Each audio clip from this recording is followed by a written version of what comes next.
The next speaker will be Dan Haley, who is a Republican. He's a Republican candidate. He will be the Republican candidate in November. So he has a nice time of it here. He's born in Natick, born and raised, grew up in Holliston, however. So I think he had plans ahead of time. Graduated from Holliston High School, graduated of Middlebury College, and Harvard Law. He's a former prosecutor in the Cambridge District Court, and I'm very partial to the Middlesex County Prosecutor's Office. Who's the DA that hired you? Who's the DA that hired you? Oh, Martha Coakley. Did she know you were a Republican? Well, I hear that he did an outstanding job as a prosecutor in Cambridge District Court. He's also worked as Mitt Romney's deputy legal counsel. You never know what's going to happen in September. And he was Governor Romney's assistant chief of staff and Lieutenant Governor Kerry Healy's chief of staff. He assisted in drafting Melanie's bill, which I still can't figure out. And he's a member of the Board of Trustees of Framingham State College and obviously a member of the Boston Bar Association. He's an outstanding young man with a tremendous future in the Commonwealth, I'm sure. Please give a good welcome to Dan Haley.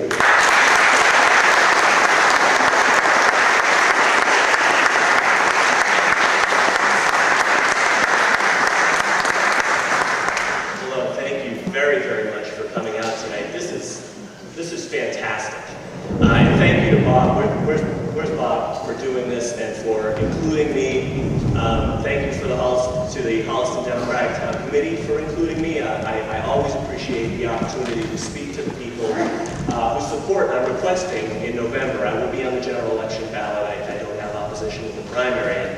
I'm glad you got my bio back, if only so I didn't have to take up a lot of my time explaining who I am. Nobody gets away with taking much from me, brother. I do want to correct one thing, though. When you said I was born in Natick, I was born in Leonard Morris Hospital, but my whole life has been spent in Holliston. As was my dad's and as was my grandfather's. There's been a Dan Haley in the town of Holliston since the year 1900. My grandfather was born over there on Mechanic Street. So I go way back here, and I know the town, I know the district, and I care about not only local government, but state government. I'm a good friend of our current representative, Paul Escoco, and he's helping me and supporting me in this campaign. When he called and told me that he wasn't running for re-election after 8 years, and 8 years is a long time, I thought to myself that maybe this was a professional put-up-or-shut-up juncture for me. I look at what happens in the State House, and I complain a lot. I've been there, I worked there, and I complained a lot when I was there, but at least I had the opportunity to do something about it. And I'll say, you said you couldn't understand Melanie's Law. I'll explain it very quickly. Melanie's Law means that repeat offense drunk drivers go to jail in Massachusetts than they didn't before. Simple. That was a tremendous accomplishment. Not a personal accomplishment, but that was a tremendous legislative accomplishment. It was a tremendous legislative fight. And I'll tell you, if I hadn't been through that, chances are I wouldn't be standing here, because that is the answer when people ask me, why are you doing this? That's the answer. When people ask me, why are you doing this as a Republican? That's my answer, because I know that if you have a good cause and you're willing to work hard and you're willing to tell people what you're doing and why you're doing it, you can get things done in that State House, even though oftentimes when you read the newspaper, it doesn't seem like you can. I've already diverged. I don't have a stump speech. I can't, because I get going and I go all over the place. But I'm going to talk a little bit about why it is I'm doing this. And, you know, it doesn't matter to me who my opponent is in the general election. I know both my potential opponents are good, well-meaning, hard-working public servants. But I can tell you this. Their point of view is adequately represented in the State House. We have 160 members in the House of Representatives, and 141 of those members have a similar point of view. I have a different point of view. I'm running on fiscal responsibility and open, accountable government. And I'm telling you right now,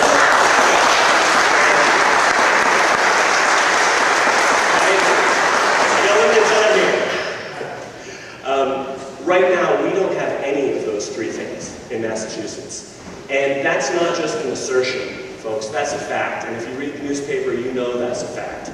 Last year, the government in this state, the state government took in more tax money than in any year in the history of the Commonwealth of Massachusetts. Now, you wouldn't know that from the torrent of rhetoric that comes out of the State House about how we're in a fiscal crisis and about how we need new sources of revenue to fund priorities. Priorities is the most overused word in the State House right now. Everything anyone wants to spend your tax dollars on is called a priority.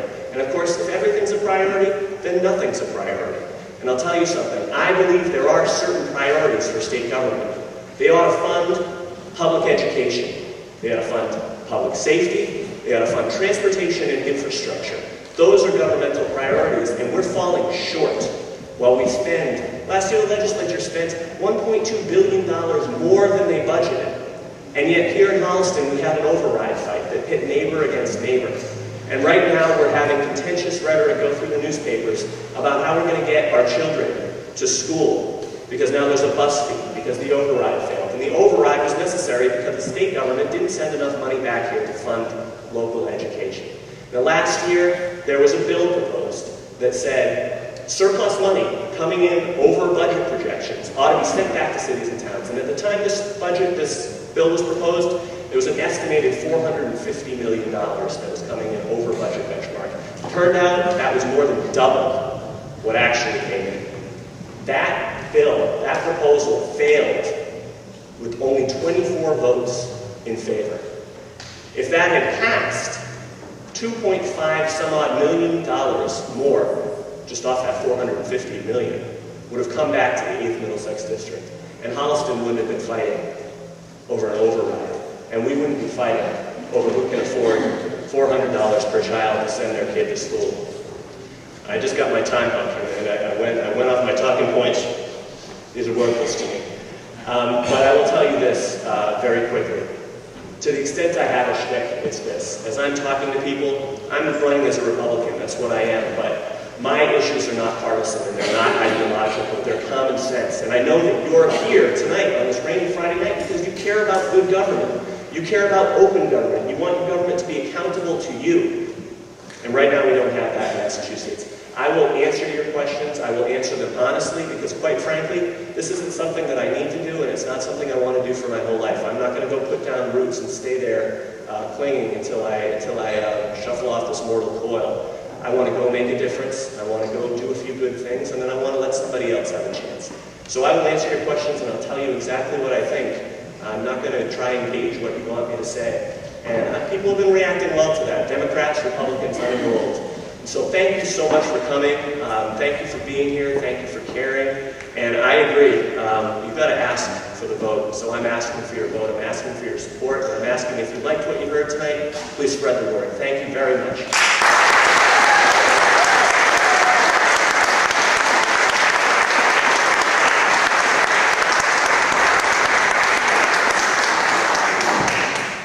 Every time I listen to a Republican, I think I'm listening to a Democrat. I get confused. That is very, very